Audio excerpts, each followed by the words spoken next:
there was always this sense of an other reality beyond the literal. Take a look at a lot of his pictures, and it's not what they are, it's what he makes out of them. I am Clarence John Lachlan, writer, photographer, lecturer, and above all, first and foremost, a book collector. I'm here appearing from the recesses of my loft to introduce you to some of the treasures of my library and the character and the atmosphere of this attic.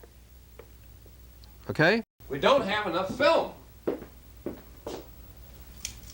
So how do we do it? Oh boy, there's something else I saw that's got to be in. It's got to be shown. Okay. Are you ready to do this? Now wait a minute, let me think some more. Don't start rushing me because we're going to end up by wasting film. Okay. Let me think some more how we're going to do this. You've got how many minutes left? Well, we've got about... Clarence is right. We didn't have enough film or videotape. I shot 2.5 hours of tape and never covered the categories to Clarence's satisfaction. Oh, wait, one more thing. What I didn't realize was I had the only footage of Clarence John Lachlan when he lived in the Pontable. I knew I should do something with the footage, so I did some research, and I found that the Historic New Orleans collection had thousands of his documents, his photographs, and owned all the rights. I was told that if I wanted to do a documentary on Lachlan, I better pay them a visit. So I went to the Williams Research Center and started to look into the life of Clarence John Lachlan. It was actually fascinating. I found more and more. And then when I was looking through some of his personal papers, I found this.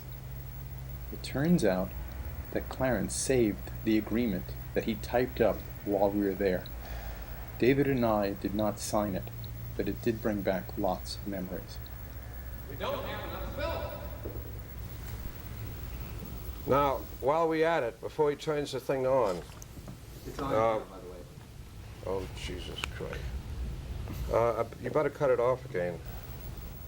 That's the way we started, and it didn't get much better. So I thought maybe in the edit, I'd take another approach.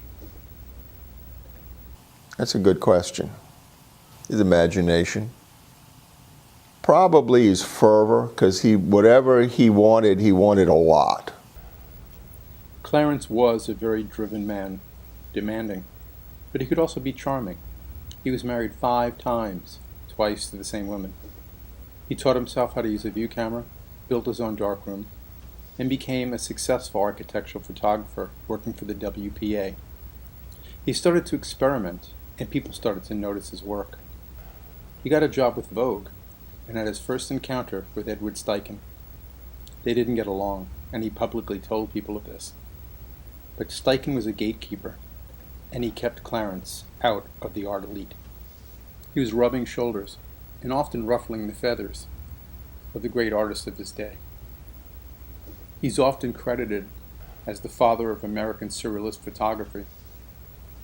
Although his work is in most collections, he still isn't well known. Maybe it's because of the way that he acted during his life.